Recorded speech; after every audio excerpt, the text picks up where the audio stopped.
Hey guys, my name is Tom, and welcome back to another devlog for my still unnamed pirate game. If you're new here, this is a project that I started working on a little over 2 years ago, and I've been making videos about my progress for about half that time. Very little is set in stone, but the general idea is that the game takes place during the Age of Sail, with the twist that the Greek myths are real. Gods and monsters walk the earth, and you're just a pirate trying to survive. As you explore, monsters won't be the only threat you need to look out for. Other players may be friendly, or they might just be trying to earn your trust in order to rob you once your back is turned, assuming they don't just send you to the underworld on sight, that is.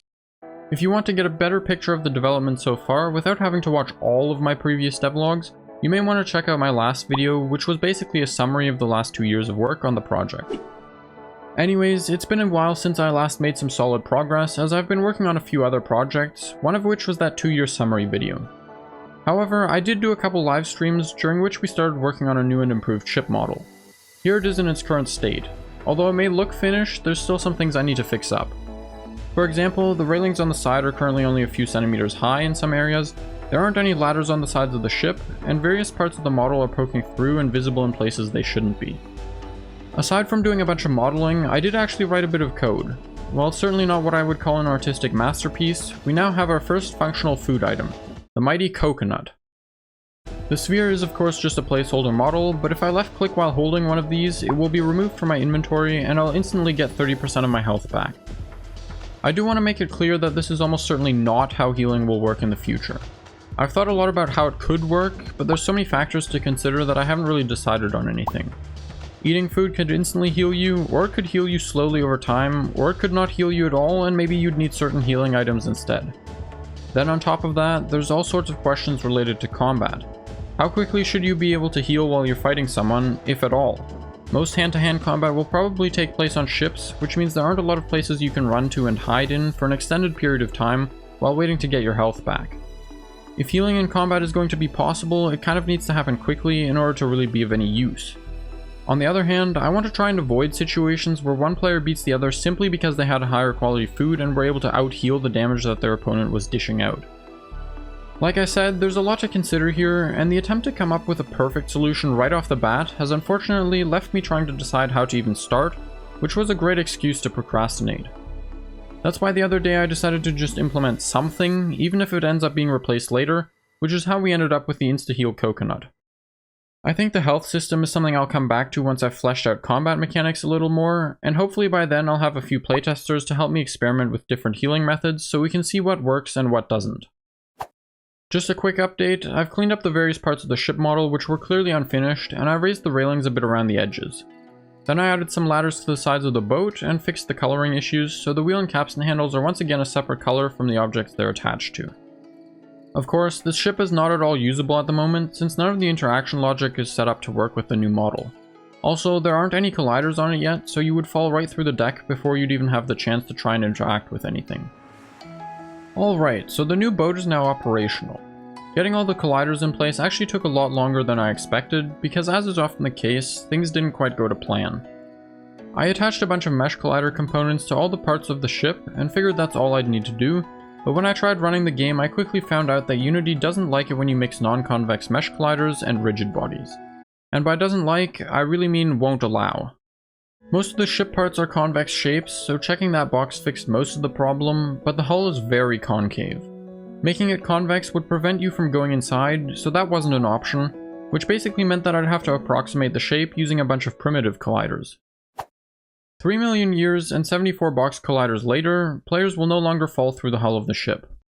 With the colliders taken care of, I set up all the stuff necessary to allow you to interact with the capstan, wheel, and ladders. Then I added these little metal things on the sides of the ship model, and I made them the interaction points for raising and lowering the sail.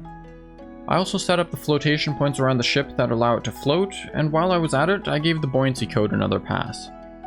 Since starting work on this project over 2 years ago, I've rewritten this code many times in an effort to get it to look and feel realistic, but so far it hadn't worked.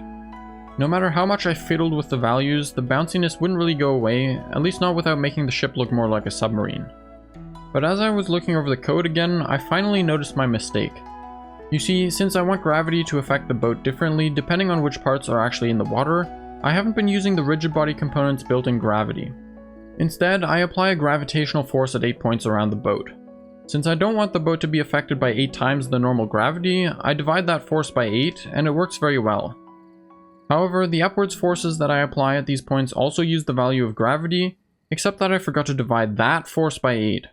So basically we had normal gravity pulling the ship down, but 8 times the intended force pushing the boat back out of the water, which made things very bouncy. I've now fixed that, and the ship buoyancy is better than ever before. It's hard to explain how happy this makes me. This is an issue that's been bugging me for ages and I couldn't really seem to fix it, so finally finding the cause and now seeing the ship floating without bouncing feels really good. Anyways, there's still some other things to do before the ship is really finished. The ladders up to the crow's nest don't work yet, and you can't angle the sails at all. I need to take a break from working on the boat though, so I'm going to see if I can fix a shader issue I've been having with shadows. Currently, the maximum shadow distance is 50 meters, which isn't very far, but if I crank it up, the shadows which are close to you become extremely blurry and inaccurate. Normally the solution here is to just enable shadow cascades, but doing so completely breaks shadows in my shaders. I get this weird dark ring around the camera, and that's kind of it, so I'm going to have to do some investigating. Almost a week has gone by now, and I've been on quite the ride over the last few days. See, enabling shadow cascades was only causing problems with my custom shaders, while it was working fine for the standard ones.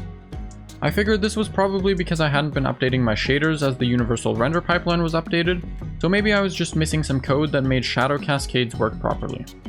The obvious first attempt to solve this would have been to update my shaders, but I figured I might as well update to Unity 2020 and URP 10.4 first, in order to avoid having to update my shaders again later. So I updated Unity, which means I can finally have the dark theme enabled and my eyes can stop bleeding, and I decided to give Shader Graph another shot. Since my custom shaders are really just the standard ones with a few modifications, I was hoping I could use Shader Graph to essentially inject my custom code into the standard ones, which would have removed the need to manually update them anytime the render pipeline got an update. Unfortunately, after 3 or 4 days of trying various things and scouring the internet, it seems that Shader Graph still doesn't support certain things I need, at least not yet.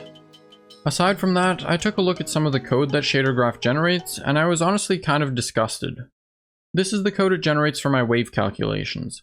For one thing, it's not at all readable, though I suppose that's by design, but assigning this many local variables seems extremely wasteful to me.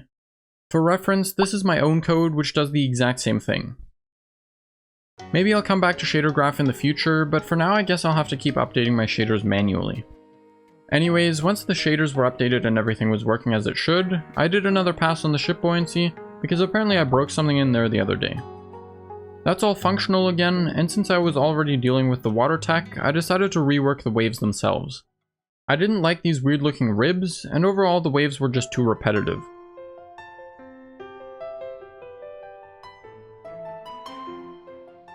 What we have now may take some getting used to, but I think it's a lot better.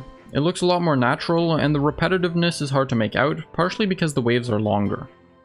While I was at it, I decided to give the water a little bit of noise too, because I felt like it looked too smooth, particularly in the shallows around islands. Of course, just like everything else, that didn't work on the first try, and along the way I was rewarded with some really fascinating patterns. I think it's honestly really wild how effects like these are essentially just pure math at work. Now I know I said I was going to finish off the ship with sail angling and ladders to the crow's nest, but it's been over 5 weeks since the last video, so I'd like to get this one out this weekend. In the next devlog we'll finish off the ship, and then I think we'll give combat an upgrade. Limited ammunition, reload times, and probably some animations too, so that you actually know when you're swinging your sword. Anyways, if you enjoyed the video and made it this far, you probably know the drill. Subscribe, hit the notification bell, break the like button, all that good stuff. With that said, thank you so much for watching, I really appreciate it, and I'll see you again next time.